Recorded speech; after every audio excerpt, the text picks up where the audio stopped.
কবরের জীবনটা আসল জীবন। বিশ্বনবী দোয়া করতেন, আল্লাহুম্মা ইন্না নাউযু বিকা মিন আযাবিল কবর।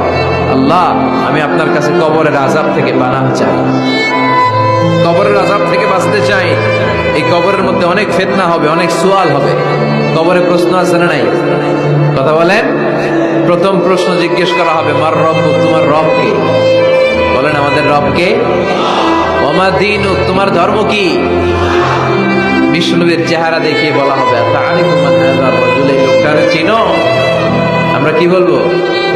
আমরা চিনি, উনি আমাদের প্রিয় রাসূল মুহাম্মদুর রাসূলুল্লাহ সাল্লাল্লাহু আলাইহি ওয়াসাল্লাম। এরপরে জিজ্ঞেস করা হবে, এগুলো কোত্থেকে শিখলা? আমরা বলবো, কোরআন থেকে। ফায়ুফসাহু লাহু কবরুহু ৭০ যিরাআন। সুন্দর সুন্দর উত্তর করতে পারলে আপনার কবরটারে ৭০ হাত লম্বা করে দেয়া হবে। ইফতাহু লাহু বাবুন ইলাল জান্নাহ, জান্নাতের দিকে একটা দরজা লাগিয়ে